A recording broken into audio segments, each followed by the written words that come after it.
big part of how we set up the game is to facilitate what we call individual play styles. You should be able to play the game like you want to play it. That means that there is not just one winning strategy or one way to be good at the game. It's very personal. Hello everybody, my name is Martin Hultberg. I'm Chief Marketing and Communications Officer, as well as a Narrative Director at Sharkmob. As Narrative Director, you are a strong collaborator. You provide the direction for a bunch of other people. So in a way, I am kind of like the dungeon master of a team of people creating a world. So when we started creating Exoborne a few years ago, I was one of the first people who came on board on our team, basically because what we had to do was create a brand new universe. We needed to create a new IP. And that kind of starts with lore and background story and player characters and stuff like that. Many of us had worked on Tom Clancy's The Division at another company. And in that game, we kind of got to destroy New York through a pandemic.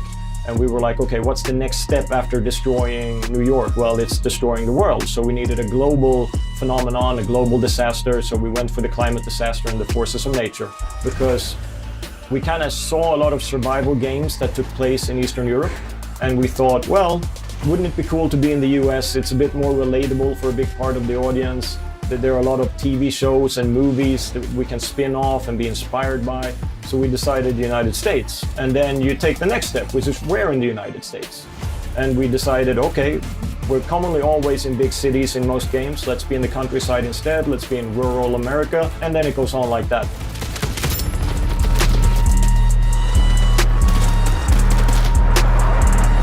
It's an online game. It's a live game. So it's not just a story that runs from A to B and then it's over. It is more about providing a strong context for the world, so you as a player feel like you're immersed in this world, and there are characters you can relate to, and there are things happening that you understand because you've kind of been a part of them. You got to remember it's a team effort, so it's not about individually winning a match, it's about your team winning a match. So if you look at it from that perspective, strategies actually become more complex and bigger if you're very competitive. You can deploy solo. I do that a lot, but that is super challenging. I do it mostly to scavenge and find specific items that I want, or to do certain missions or challenges.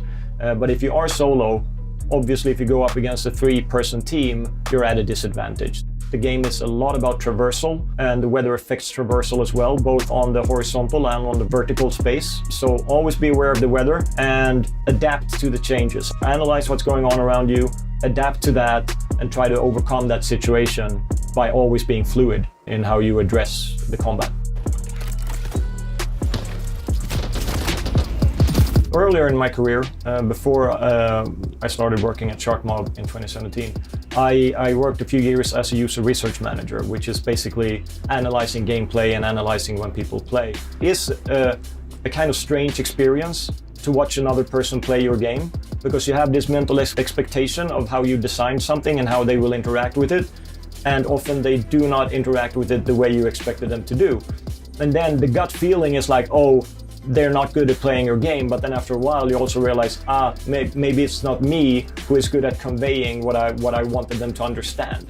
And so watching people play is painful. It's supposed to be painful, and that's actually a good experience. At Sharkmob, we do weekly playtests, so we bring people in from as far away as we can get, and then we watch them play. We have eye trackers, we have heat maps. We have a camera that faces, like a webcam. We can see the facial expression of the people. So we can compare the facial expression with what they were looking at on the screen, their data, and their own interpretation of what happened.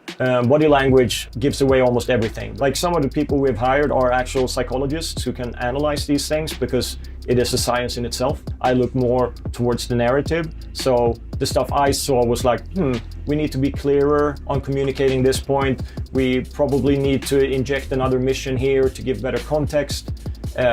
We need an extra line of dialogue. Let's finish the fight. Anything we can do to kind of support the flow and make sure everyone understands on a narrative point of view, that's often what you see.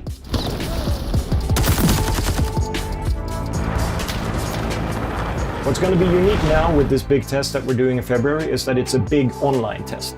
That is important for us because we are making an online game with probably a very big community at some point.